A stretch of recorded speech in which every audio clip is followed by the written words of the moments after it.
पहलगाम हल्ला हा ISI, लष्कर ए तैयबा आणि पाकिस्तानचाच कट। NIAच्या तपासामध्ये अनेक मोठ्या बाबी उजेडात। दहशतवाद्यांनी बेताब खोऱ्यामध्ये हत्यारं लपवल्याचंही समोर।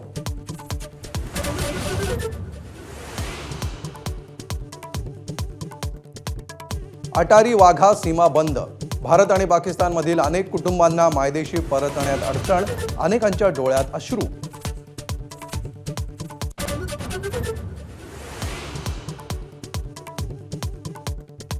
पाकिस्तानला पाठवल्या जाणाऱ्या काश्मीरच्या कुटुंबाला सुप्रीम कोर्टाचा दिलासा। कागदपत्रांची शहानिशा होईपर्यंत पाकला न पाठवण्याच्या सूचना, मात्र निर्णय याच प्रकरणापुरता असल्याचंही स्पष्टीकरण।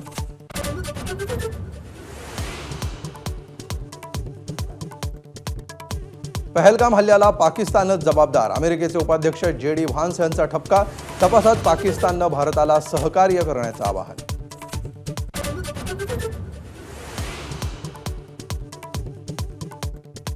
पाकिस्ताननं घेतला पंतप्रधान मोदींचा धसका।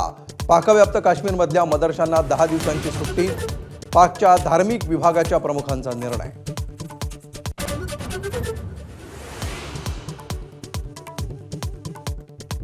पाकिस्तानसोबत सुरू असलेल्या तणावादरम्यान भारतीय वायुदलाचं शक्ती प्रदर्शन।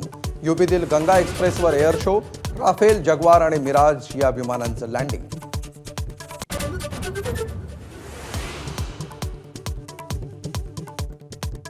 भारतात पाकिस्तानी क्रिकेटरचे इंस्टाग्राम अकाउंट बॅन।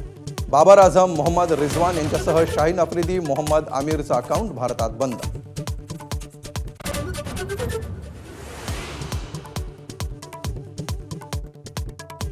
पहलगाम हल्ल्यासंदर्भात सरकारला समर्थन म्हणजे जनतेच्या भावनांची खेळ। संजय राऊतांचा हल्लाबोल। मुंबईतील वेव्स कार्यक्रम आणि बिहार प्रचारातील मोदींच्या उपस्थितीवर बोट।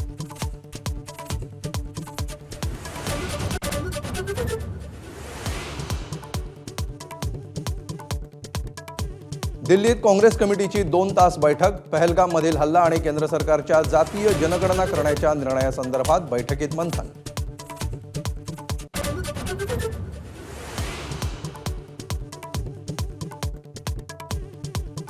9 महिन्यांनंतर पूजा खेडकरचं अखेर दर्शन।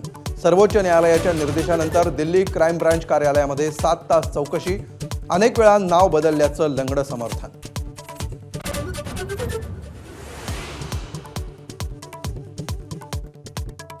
उल्लू ॲपवरील वादग्रस्त शोचं स्ट्रीमिंग थांबवलं। शोमधून अश्लीलता पसरवली जात असल्याचा आरोप।